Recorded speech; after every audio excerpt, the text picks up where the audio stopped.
नमस्कार, good afternoon. सास बहू और सेंसेक्स के आज के इस हफ्ते के शुरुआती एपिसोड में आप सबका स्वागत है। बहुत इंटरेस्टिंग दिन और बहुत इंटरेस्टिंग स्क्रीन अब तक प्ले आउट हो रही है, उस पर आऊंगा। आज मदद करने के लिए प्रॉफिट मार्ट के अविनाश गोराक्षकर साहब आप लोगों को आपकी स्क्रीन पे नजर आएंगे। अविनाश जी, गुड आफ्टरनून। बहुत सारी बातें करनी है आपसे, थोड़ा सा मार्केट का मूड, सबकी क्वेरी सॉल्व करवाना, और अविनाश जी जुड़े हैं और अपन एक बढ़िया सी एसबीएस स्टॉक पिक्स भी लेकर आएंगे। सब कुछ होगा प्रोग्राम में आगे।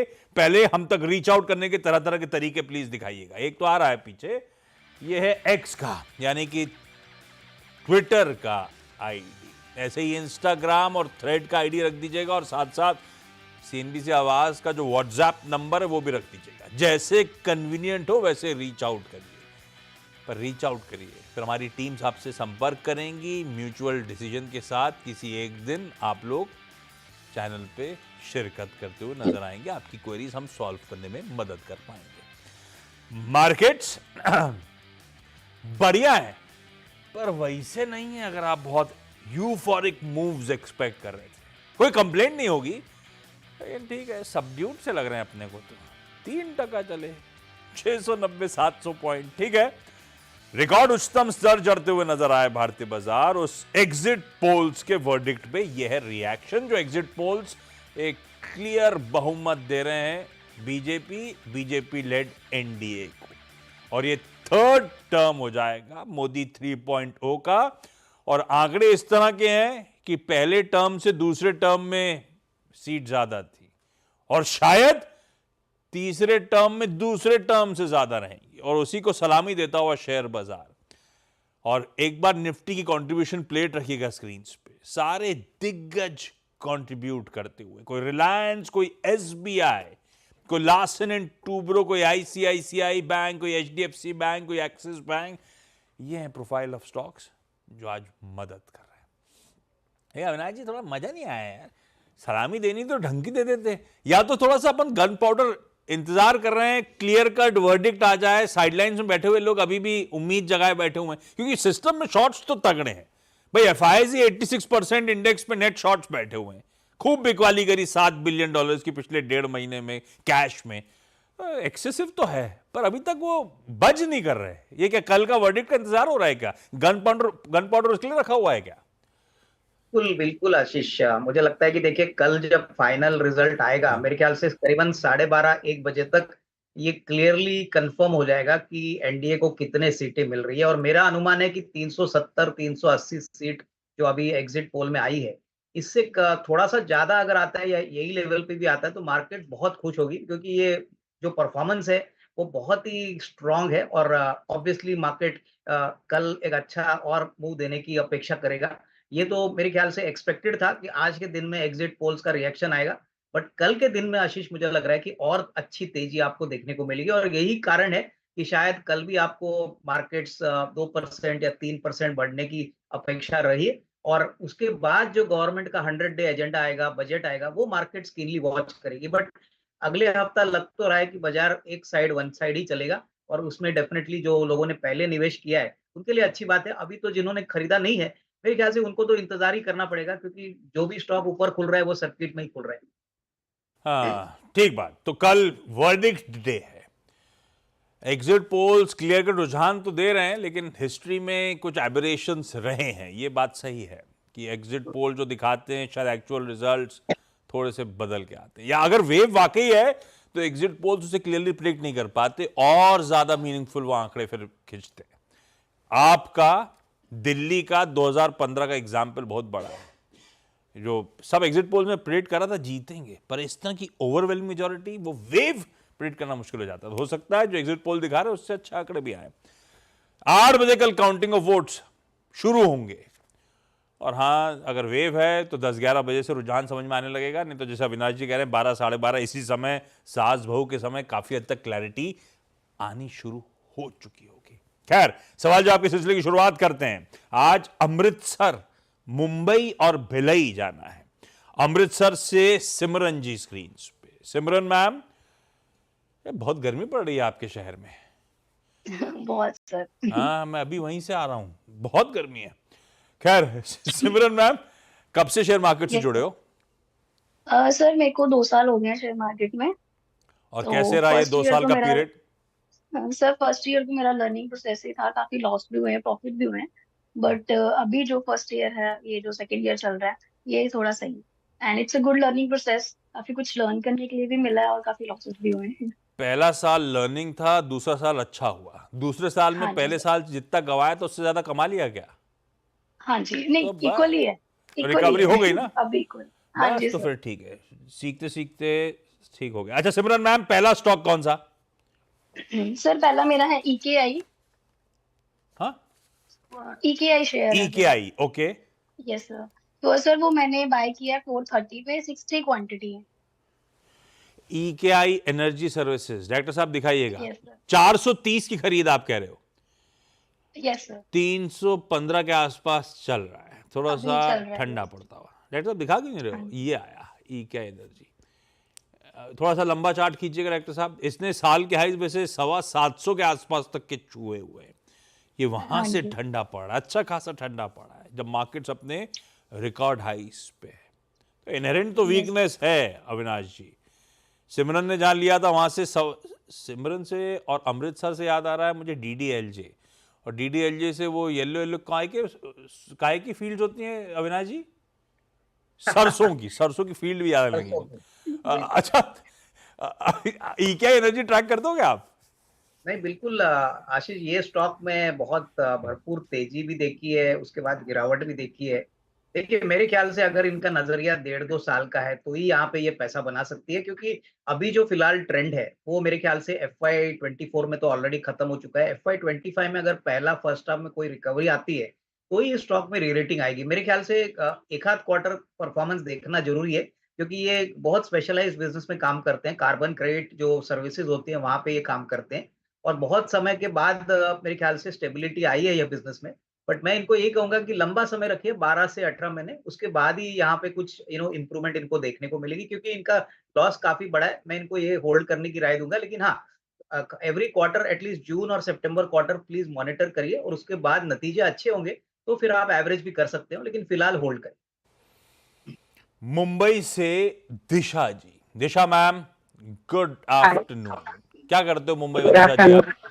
होम मेकर हूँ सर। परफेक्ट। और दिशा मैम, स्टॉक मार्केट में कब से आए हो? मैं 2024 से। अरे 2024 मतलब इसी साल, मतलब अभी कुछ ही महीने हाँ हुए हैं। हाँ। और कैसे डिसाइड कर रहे हो स्टॉक्स कौन से लेने हैं दिशा मैम? खुद ही स्टडीज कर रहे हो, कोई मदद कर रहा है? नहीं, CNBC आवाज देखती हूँ और मेरे हस्बैंड भी हेल्प करते हैं काफी। वो तो आप आवाज पे बैठे हो इसलिए आप ऐसा बोल रहे हो, मतलब मोटा मोटी हस्बैंड हेल्प करते हैं। करते हैं हाँ। देखा। अच्छा दिशा मैम, पहला सवाल। मेरा एक 1000 शेयर हिंदुस्तान कॉपर के लिए हुए 250 रुपए में। हिंदुस्तान कॉपर 250 रुपए में लिया हुआ है। ये किसका हाँ आइडिया था? हस्बैंड का? ये आवाज का होगा, ये तो हाँ। आवाज का होगा। नहीं अच्छा, तो पूछूं क्या, मुनाफा बांधे या बने रहे, ऐसा पूछूं? नहीं, लॉन्ग टाइम तक मैं रख सकती हूँ सर। हाँ ठीक है। तो अविनाश जी, ये होते सिक्लिकल प्लेज है, एक तरफा मूव, बढ़िया अभी मेटल्स रैली, अच्छा मोमेंटम, बने रहा हूं क्या? और दमकम है क्या इस रैली में अभी? नहीं बिल्कुल, देखिए पहली बात तो मैं इनको कांग्रेचुलेट करूंगा कि इन्होंने बहुत ही अच्छे लेवल पे एंट्री की है।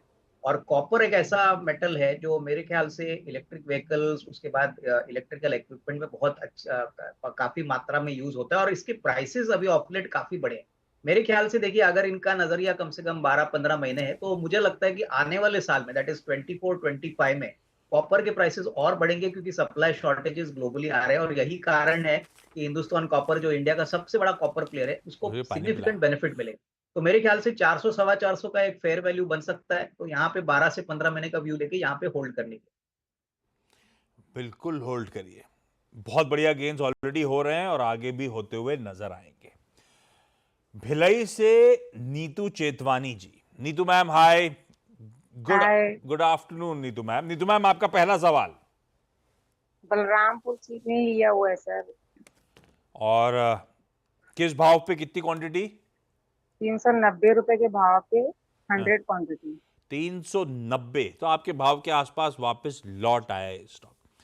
अविनाश जी, क्या करा जाए? ये वैसे 450 तक के जोन्स वाला स्टॉक ठंडा पड़ा, ये अच्छा, ये वर्डिक्ट से क्लैरिटी आ गई कि शुगर के स्पेस में जो इम्पटस मिल रहा था, वो इथेनॉल, इवन चीनी कंपनीज को रिवाइव करने का, एटलीस्ट हम लोग बात करते हैं इंफ्रा, रियल एस्टेट और क्या क्या रेलवेज वगैरह की, ये सब थीम्स भी हैं जो मोदी 3.0 पे, जिन पे कन्विक्शन वापस बढ़ेगा शायद, होपफुली स्ट्रीट का। बने रहूं या निकलूं? भाव पे आ नहीं गया है नहीं मेरे। नहीं, बिल्कुल आशीष, इसमें कोई डाउट नहीं कि देखिए बलरामपुर चीनी कंट्री का काफी बड़ा सिग्निफिकेंट इंटीग्रेटेड शुगर प्लेयर है, और आपने सही कहा कि एथेनॉल को लेके इन्होंने काफी कैपेसिटी एक्सपेंशन की है। मेरे ख्याल से देखिए पहला 100 डेज का जो एजेंडा है उसमें डेफिनेटली एथेनॉल को लेके मेरे ख्याल से डेफिनेटली अच्छे अनाउंसमेंट्स आने की अपेक्षा रहेगी। और ये एक ऐसा रिसोर्स है जो गवर्नमेंट चाहती है कि क्रूड के ऊपर कम डिपेंडेंस हो, एथेनॉल का ज़्यादा यूज़ हो। तो यहाँ पे मैं इनको यही कहूँगा कि थोड़ा इंतज़ार करिए, 6 से 12 महीने का टाइम फ्रेम लगिए, क्योंकि शुगर का जो साइकिल होता है वो सितंबर टू सितंबर होता है। इस बार शुगर के प्राइसेज़ में थोड़ी कटौती ज़रूर देखने को मिली है, बट अगर साल भर का नज़रिया आप लेते हो, तो मुझे लगता है कि यहाँ पे अच्छा मुनाफ़ा बनेगा, तो यहाँ पे इन्वेस्टमेंट बने रहिए। अभी फिलहाल मेरे ख्याल से स्टॉक कंसोलिडेट होगा, लेकिन 6 टू 12 मंथ में अच्छी खासी कमाई होने की पॉसिबिलिटी रहेगी। 6 से 12 महीने में अच्छी कमाई की पॉसिबिलिटी। चलिए अगले राउंड ऑफ स्टॉक क्वेरीज पे जाऊं, उससे पहले एसबीएस स्टॉक पिक्स, यानी कि सास, बहू और सेंसेक्स की कुछ बेहतरीन स्टॉक पिक्स। लाइए अविनाश जी को स्क्रीन पे रखिए। एसबीएस स्टॉक पिक्स का वो जरा सा वो दिखाइएगा जो आपने बनाया कर्टन जैसा। अविनाश जी, एक लार्ज कैप और एक ब्रॉडर मार्केट का पिक क्या रडार पे होगा अब जब काफी हद तक क्लैरिटी आ गई है इलेक्शन आउटकम रिलेटेड? बिल्कुल आशीष, पहले मैं एक ब्रॉडर मिड कैप के बारे में बात करूंगा। जो कंपनी हमको पसंद है वो कंपनी का नाम है ईएफसी इंडिया लिमिटेड। अभी ये कंपनी करती क्या है? ये कंपनी है कोवर्क स्पेसेस में। अभी शायद सभी को पता होगा कि पिछले 10-12 दिन में AWIFS वर्क स्पेसेस लिस्ट हो गई थी। तो EFC India Pune based company है, 7 स्टेट्स में काम करती है, करीबन 1.5 मिलियन स्क्वायर फुट कमांड करती है। इनके नतीजे आशीष बहुत ही बेहतरीन है। इनफैक्ट पिछले साल दैट इज FY24 के लिए स्पेलिंग क्या इन्होंने है? 428 करोड़ पे 183 इसकी करोड़ का स्पेलिंग क्या है मुनाफा। अविनाश जी? और ईएससी? ईएफसी इंडिया, नहीं समझा। E EFC E India, for elephant वाला? हाँ, E for elephant, F for food और C for cat, EFC India. ओ, ईएफसी लिमिटेड, 405 रुपए की। बिल्कुल बिल्कुल। डॉक्टर साहब हो तो तो दिखाइएगा। ओके, हाँ प्लीज कंटिन्यू। तो आशीष जी देखिए, इस कंपनी का जो परफॉर्मेंस है, 428 करोड़ पे 183 करोड़ का कामकाजी मुनाफा और 63 करोड़ का प्रॉफिट। कंपनी की इक्विटी बहुत छोटी है, 10 करोड़ की इक्विटी है। और पिछले साल इस कंपनी ने करीबन 250 करोड़ का प्रेफरेंशियल किया था, वहां पे सेज वन पीएमएस ने पैसा डाला है। तो काफी बड़े मार्की इन्वेस्टर्स ने ऑलरेडी पैसा डाला है। जिस प्रकार का ग्रोथ कोवर्क स्पेसेस में आने वाला है, हमारा मानना है कि कोवर्क स्पेसेस में 30-40% का ग्रोथ आने वाले साल में भी कंपनी को मिलेगा। और कंपनी ने नोएडा, हैदराबाद में भी अभी काफी एक्सपेंशन किया है। 50,000 सीट्स है। कंपनी का मानना है कि आने वाले 1.5-2 साल में ये ऑलमोस्ट डबल सीट्स करेंगे। तो कमी करीबन हमको लगता है कि अगर 12 महीने की बात करें तो मुझे लगता है कि 525 550 का टारगेट प्राइस पॉसिबल है। बहुत ही डीप वैल्यू स्टॉक है, तो इसको जरूर नजर में रखिए। और अगर लार्ज कैप की बात करें आशीष, तो मुझे लगता है कि कैनरा बैंक ये बहुत ही अच्छा विकल्प लग रहा है। देखिए अभी तो स्टॉक स्प्लिट हो चुका है, लेकिन इस प्रकार के नंबर्स कैनरा बैंक ने डिक्लेयर किए हैं, मुझे लगता है कि कम से कम 150 155 का रेट आपको कैनरा बैंक ने लार्ज कैप में मिल सकता है। और बैंकों के लिए मुझे लगता है बहुत अच्छी तेजी का माहौल होगा जब बजट अनाउंस होगा। उसके बाद ऑब्वियसली कॉर्पोरेट कैपेक्स, उसके बाद जो मेक इन इंडिया का जो स्ट्रेटेजी है, वहां पे बैंकों को बहुत फायदा होना चाहिए। तो डेफिनेटली कैनरा बैंक 150 155, और मिड कैप में ईएफसी इंडिया जो हमारा टारगेट रहेगा करीबन 525 550। ओके, ये हैं दो स्टॉक्स भाई। पहला था ईएफसी लिमिट, EFCIL बीएससी का रिग कोड है मेरे ख्याल से, ईएफसी लिमिटेड। ये चल रहा है 405 पे। अविनाश जी कह रहे हैं 525 से 550 तक के लक्ष्य यहां पे शायद हासिल होते हुए नजर आए। कोवर्किंग स्पेसेस, हाँ वो ऑफिस का हाल का वो आईपीओ, उसका पीयर सेट आपकी स्क्रीन पे, ये इंटरेस्टिंग। और दूसरा, आज सुबह भी वैसे चर्चा हुई थी, कैनरा बैंक अविनाश गोराक्षकर साहब को पसंद आ रहा है पीएसयू बैंकिंग स्पेस पे। ये अपने इंश्योरेंस में वैल्यू अनलॉकिंग की तैयारी भी कर रहा है। रडार पे रखिए, गजब के मूव्स हैं और ये एक प्रेफर्ड पिक। तो दो हो गई, ईएफसी लिमिटेड या EFCIL और कैनरा बैंक इस समय की एसबीएस स्टॉक पिक्स। लाइए भाई, बाकी सवालों के लिए सिमरन जी को स्क्रीन पे दिखाइए। सिमरन मैम, अगला सवाल। सर नेक्स्ट स्टॉक है मेरा पीएनबी। हाँ, PNB PNB Punjab PNB, national Punjab bank. National bank, okay. Yes sir. Sir इसकी मैंने 250 क्वांटिटी ली है, बाय किया है मैंने 113 पे, 113 पे। 113 वाला 137 पे चल रहा है, बने रहूं या यस मुनाफा बांधूं, ऐसा पूछूं? हाँ जी सर, पूछो। अविनाश जी, इसमें ही बने रहूं या फिर कैनरा बैंक जैसे कुछ और, इसमें मुनाफा हो रहा है, बांध लूं और यस किसी बेहतर प्ले पर मूव करूं, या इसी पे बने रहूं? नहीं, मेरे ख्याल से पीएनबी में ये बने रह सकती है। देखिए अभी तो चाल अभी शुरू हो चुकी है, बट मुझे लगता है कि पंजाब नेशनल बैंक में 165 170 का एक फेयर वैल्यू बन सकता है। देखिए बहुत समय के बाद पीएनबी में एसेट क्वालिटी ठीक ठाक हो गई है, प्रॉफिट्स वापस आ रहे हैं, और सबसे बड़ी बात ये third largest public sector bank है कंट्री की, और उनके पास इंश्योरेंस भी है, उनके पास काफी दूसरे डिविजन है जो ऑब्वियसली इनको और वैल्यू ऐड कर सकते हैं। तो यहाँ पे बने रहिए, मेरे ख्याल से साल भर का नजरिया लेके जाइए, क्योंकि बैंकों में हमको लगता है बहुत भरपूर ग्रोथ आएगा, स्पेसिफिकली पीएसयू बैंक, तो पीएनबी में होल्ड करने की राय। ओके, दिशा मैम, अगला सवाल। दिशा जी, जी सर। अगला सवाल मैम। हाँ, 50 शेयर सेंचुरी टेक्सटाइल के मैंने लिए 2200 रुपए में, और 20 शेयर टाटा टेक्नो के लिए 1100 रुपए में। मैं एक पे चलता हूं, सेंचुरी टेक्सटाइल्स, आपने कहा 2200 की खरीद है, हाँ 2100 के आसपास चला, बाइंग के आसपास ही है, 90 रुपए का दबाव है। हाँ। अविनाश जी, रखे रहूं?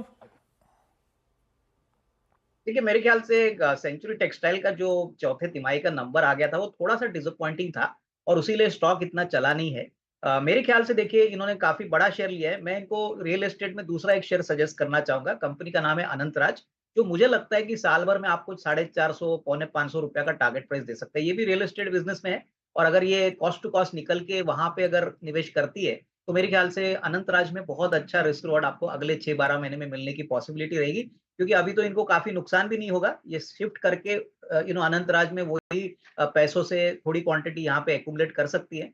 अगला साल कम से कम 450 टू 475, तो यहाँ पे एक विकल्प अच्छा है जो कंपैरिजन में सेंचुरी टेक्सटाइल से काफ़ी अच्छा है। अनंतराज, ये इंटरेस्टिंग, ज्यादा बेहतर रियल एस्टेट प्ले आपकी स्क्रीन पे। नीतू मैम, अगला सवाल। मास फाइनेंस। मास फाइनेंशियल्स, 300 शेयर, 340 की खरीद। अविनाश जी, क्या करूं?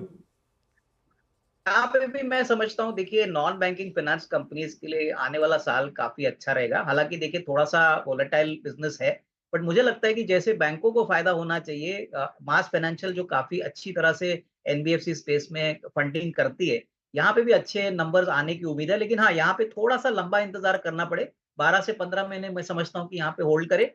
इनकी बाइंग प्राइस थोड़ी सी ऊपरी लेवल पे जरूर है, बट अगर ये 12 टू 15 मंथ्स का टाइम फ्रेम रखती है, तो नॉट ओनली अब उनका कॉस्ट निकलेगा, बट अच्छा खासा रिस्क रिवॉर्ड भी मिलने का पोटेंशियल है। तो यहाँ पे होल्ड करें।